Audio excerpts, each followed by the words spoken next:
You are listening to Super Yacht Radio. Hi, this is Walter from SuperYacht Radio.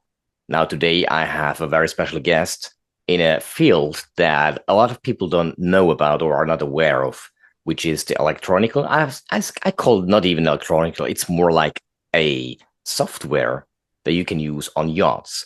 But first of all, I warmly welcome you, Richard, here on the SuperYacht Radio for this cool interview with you. Hi, Walter. Hello, everyone. Nice to be here.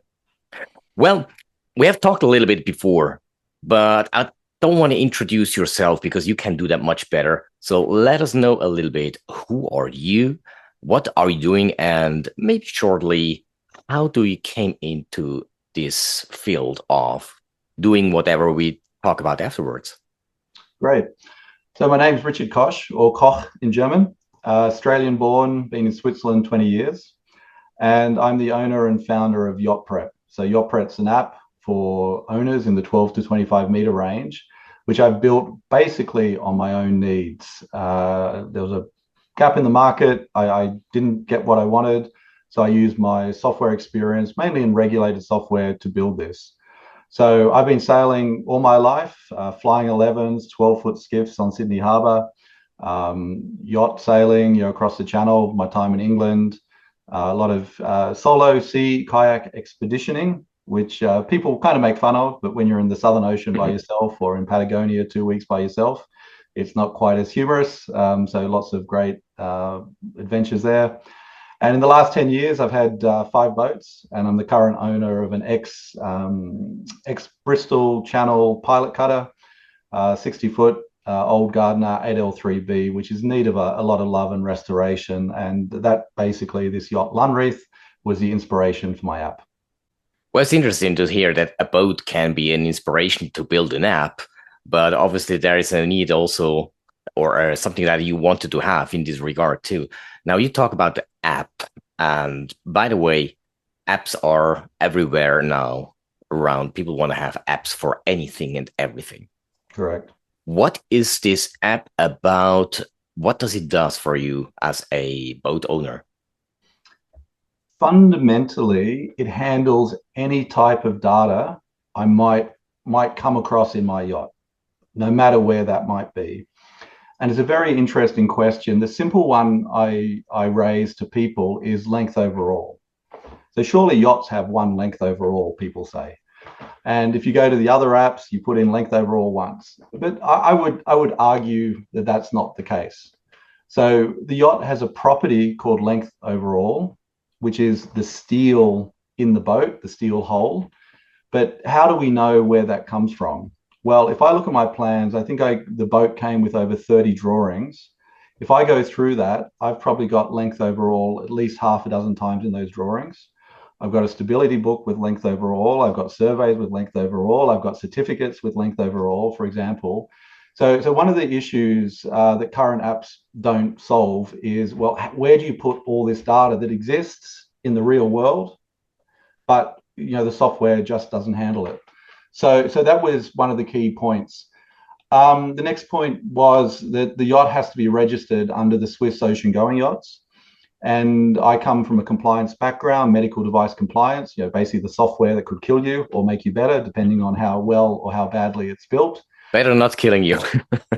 Better not killing you, but okay, we won't talk about that. And all compliance really is, the regulation says you need this, you have to demonstrate that.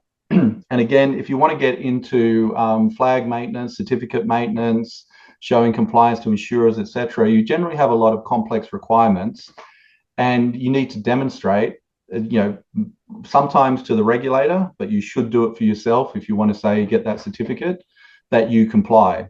And really, in my world, the only way to do that is you've got to have the requirement. It could be a clause, and a clause, governments, they write poorly worded documents. A clause itself could have 5 requirements. And then you need to map those requirements to the data in your yacht and demonstrate that, yes, you do it. And so the only way for me to achieve ongoing, automated, simple compliance where I manage the yacht and then the compliance falls out automatically was to basically build this app. So yeah, that was another motivation. And again, I looked, but I couldn't find it on the market at the moment. Yes. It sounds like a Bible for a yacht from birth to death somehow, where every information that is required about the yacht or the regulations and the requirements that are given from wherever you are, that this is it sounds like a time-saving app for an owner or maybe even someone who may make the maintenance on the boat because they don't have to search too long time. So is it a time-saving app as well as a result, or what are the results and the benefits in general to have this app? Yeah, I mean, you could say it's a number of things. It can be time saving. So one of the areas I've found in the yacht where I haven't had history is what is the part number for that filter? I'm missing something simple like screw flues. My floor is not screwed down in the engine room. What is the size of that screw? Now, I haven't answered that question. I need to go search that. But once I find out that screw size is going to be documented, I lose a screw, I don't have to worry about the specs of the screw. I can go immediately to procuring that screw. So there's all these sort of things. And yeah, it does document the life cycle of the yacht. So how many times have you bought a yacht and you have no idea of the service history, right? It's not even logged. Mate, if you're lucky, you get a spreadsheet. But in this, it's documented in the database, the full life cycle. So, for example, the 8L3B, the engine, great big marine 8-cylinder, it was in very poor condition. And like I've replaced the oil cooler, the anode in the oil cooler has been pressure tested. I've had a cylinder change, a piston change, all these sort of things. Like, where do you store that information today? Again, I am not seeing any sort of common ways of doing that in the industry. And for me, it's simplistic. It's you build a digital twin of your engine and you assign whatever value you need to, whether it's a specification, whether it's a life cycle event, for example, whatever it is, and you just log that history against it. And I think, again, that's one of the big features of the app, because once you've built the digital twin, you can see whatever happened to any part at any time. So you log all that history. Yeah, so it is time saving in the long term. But as we mentioned before the call, you need to be a certain type of owner, a bit obsessed with detail, to go through the process of getting your app into the digital twin, which, in the short term, it's a manual process, but longer term, we've got some solutions for that too. Yeah. Sounds to me like a one-time investment regarding time of a yacht owner, or actually he gives you the job to do it. So to invite you and say, hey, that's the boat, that's the app, make the job. That in the long term, as you mentioned as well, it is not only about, being obsessed on details. In my perspective, maybe I'm wrong, but you can correct me. It's also about a quite big step into more security. I mean, the safety of a boat relies on how the maintenance have been done correctly or incorrectly, as we hear many times also that things happens which shouldn't happen. And then maybe it turns out it's a technical default or a defect on whatever they use not correctly, whether it's a material, a screw, or an engine, whatever it is. What would you say regarding safety increasement of using having this app? So one of the key concepts I was working with when I started building the app was readiness, the concept of readiness. What is readiness? So, if you're like me, you want to do like multi-day, trips at sea, where basically you are self-reliant. If somebody's got to come to save you, that's not the situation you want to be in. So there's this question, what is readiness? And I think, Walter, that's kind of where you were heading. So, and there's different types of readiness. So there's like voyage readiness. Is your yacht in a condition where it's able to go to sea? Does it have the inventory on board? Simple stuff, which we do manually now. Like, do we have enough fuel on board for the trip? Is your crew ready? So if your crew needs certificates, for example, are they up to date? Do we know the medical, the people with medical situations, passports, these sort of things. So readiness is actually very complex. And I think, it comes back down to you raise time saving. I would probably reframe that, and I would say maximize the enjoyment of your yacht. Because let's face it, yachts spend most of the time in the harbor, at least, private yachts. And when you go out on the weekend or you go for your summer trip for a few weeks, you want that yacht just to do the job with no problems, and then, come back and get the work done. So I think, this again, the idea of readiness, making sure the yacht's ready for the mission, that you get the maximum enjoyment out of the yacht as a private owner is really, one of the key concepts. And Yachtprep is built to help owners in that mission. Yes. Well, I absolutely agree with that. It is at the end, it is about the enjoyment and the relaxing time on a yacht without headache wherever possible. Now, when you mentioned yacht, you mentioned it in the beginning, 12 to 25 meters. What if a yacht is 6 meters, 8 meters? You can use it. Of course, anybody can use it. We might even spin out a version for like kayaks or whatever, for example, who knows? But I think it's really cost benefit. The question I would ask is, if you're a 6 meter yacht, what are you doing with it? You're probably out for day trips, not too far from port. If you're in the Netherlands, you might be going city to city, for example. So, you're never really too far from danger. The systems are, maybe not as complex or as critical as, if you're out at sea by yourself. So yes, you could use it. But, I think it's a different style of yacht ownership and sort of style of use. Whereas 12 meters, probably the lower end of where you're doing like sort of multi-day, sort of live on board trips. But again, that's my view. If 6 meter owners want to use the app, there's nothing stopping you from doing that, for sure. Okay, that's already good stuff. In Switzerland, there are many boats below 12 meters, but maybe people want to still have something like that. But there are other countries as well. But first, I realized it correctly that first focus is on Swiss regulation or Swiss regulated boats, or do you go further in future or now already? That's one of the questions we have to do. So once we've got that feature built and released, it's just for us to set up the regulations. So I think there's about 1,400 yachts registered under the ocean-going yacht regulations in Switzerland, which, it's reasonable sized market. If everyone used the app, I'd be very happy. But, obviously, if you go to German, Dutch, especially America, for example, these are, obviously larger markets. So I need to just decide. So I think the focus at the moment is the functionality. And once we've got the functionality, we just then need to put the regulations in, which is a fairly fast process. So we need to see, and I think the early users will determine where we go in that regards. So I will do it for my Swiss regulations, but I'll listen to my users about what regulations they need compliance to. So we'll chase the main private leisure yachting markets for sure. Yep. Okay, awesome. Well, we talked a lot now about different things that the app can do and what the uses and the benefits. Everything is about communication. In your own perspective, how important is a great communication? Oh, it's everything. Especially as a technical founder, there are people out there who work magic. They don't have products. They just get online and they communicate. People love listening to them, right? I don't perceive any criticism there. That's a brilliant thing.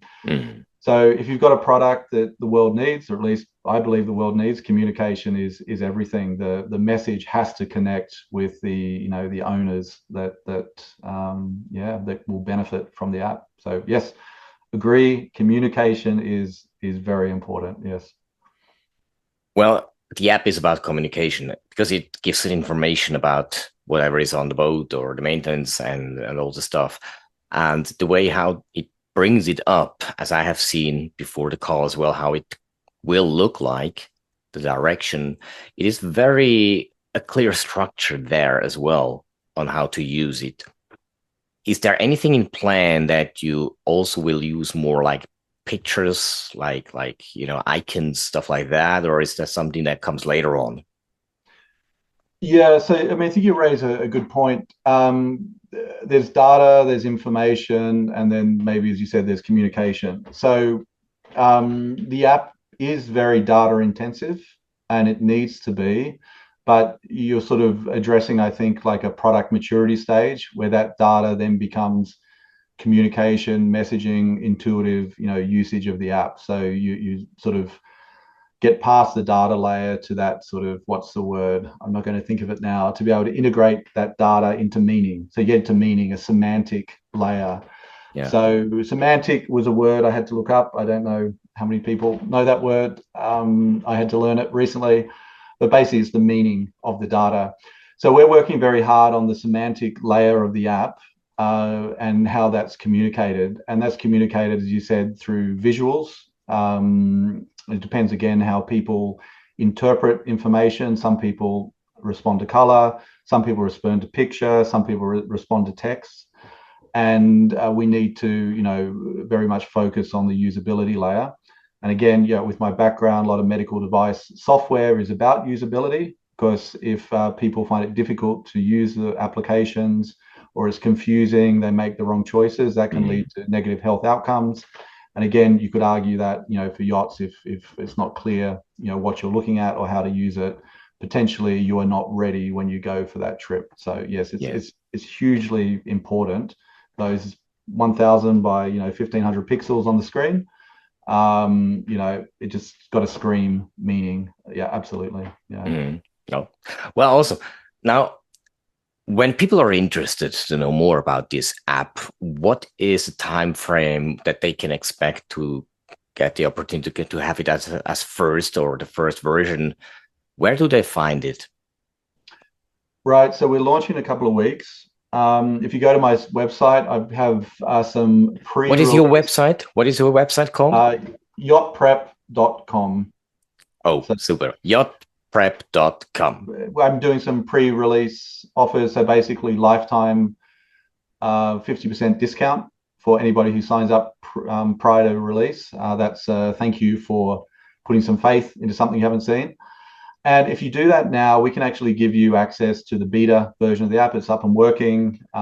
Your data will be safe and be stored. You'll just see improvements with the different versions we release. Failing that, when we release, you can follow us on Instagram, for example. We're just at Yachtprep, and we'll announce the releases, or just search the App Store in a couple of weeks for Yachtprep, and you'll be able to download, sign up on the App Store, download the app. So we're iOS, Android, and we'll also have a web app as well. You'll be able to sign up on any of those. Or I'm on LinkedIn. You can probably find me if you search for Yachtprep on LinkedIn. Just message me. So yeah, looking for So hopefully that answers your question. Absolutely, it does. That is more than expected. And by the way, if you are a listener now and are interested in investments, or to invest in a product like that, software product that is in the yachting marketing, something that is still missing, kind of, then you also approach just Richard and ask him if you are allowed to put some money into this project. I think he will say yes. And whenever you have an issue like that, or a question for this, also go to the website, as he mentioned, yachtprep.com, right? Or yeah, you can do that. So I'm an ex-CFO of a medical device startup. We raised over 50 million in funding for that project and got over 100 million valuation term sheet for that. So I know the game. So if you're a serious investor, I can probably meet you on the other side with the experience on that. So we could probably strike a deal, assuming it fits both sides. But yeah, if you like the product, or you want to know more and interested in investing, reach out. I'd be very, very happy to talk to you. Thank you for mentioning that, Walter. Super. Well, I appreciate it. And once something happens, I'm sure I will get a coffee from your side as well, then, as a reward. Awesome. And we can give you access to, Walter. Not a problem. Okay. Okay. Well, thank you very much, Richard. It was very interesting. But I want to end with one of the last questions, which is, you are an experienced entrepreneur as well, and You are very well known in the industry of not only yachting, but also the medical device stuff, which I'm not at all. But what is your best advice for the younger generation who are listening or viewing that interview when they want to go a similar way? What is the best advice you would give them that they can make some good first steps? Believe in yourself and burn the bridges. You have to put yourself in a position where there's no way back, otherwise you'll never make it. And one thing you need to do when you do that, you will suffer fear, you'll have nightmares, you'll sweat, you'll panic, but you need to get your nervous system ready for the success you're going to have. And that's all I can say. If you don't cross that bridge, you don't dedicate 100%. If you live in the netherworld in between, good luck to you. But you may not make it. So all the ones in my world, I need to go through the fear. And sometimes I have to say, and I'm not going to say it's magical, I'm going to say it could be a mindset thing. The right people will come at the right time to help you, but you need to be in the position where you can see it. So and be in the position where you can accept it. So I don't know if that answered your question, Walter. Maybe a little bit left field, but you got to burn the bridges and you got to go for it. Full stop. Accept the consequences of your success or your failure. Yeah. Well, I think that's a very valuable and important lesson also for the younger generation. They might think sometimes it's just an easy way to go to, but what is behind? But thank you very much. That's a really great lesson to take with me and for the others as well. And thank you very much for this great interview. Very interesting to me personally as well, what's going on in your field. I'm looking forward that the Yachtprep becomes a very successful app in the marine world of 12 to 25 meter yachts, and that the owners are more happy than before because they can go more relaxed on their journeys. Well, that's what it is. And I wish you, to the listeners and viewers, great success. I hope you enjoyed this interview. Take advantage to be the first ones who have the Yachtprep with 50% discount. I call them the first movers discount, and go on, make your yacht more valuable with this Yachtprep app, and then you have the one you need for having greater fun, better enjoyment, and more relaxation on your yachts. This was SuperYacht Radio. Richard, have a great day, and looking forward for our next interview with you in this regard with the Yachtprep. But there is something else as well. I just want to announce there's something else more coming up, most probably from Richard Koch. Richard, have a great day. Thank you very much for being here, my guest. Thank you for your hospitality. I appreciate the interview. See you around on the next interview, and take care. This is Super Yacht Radio.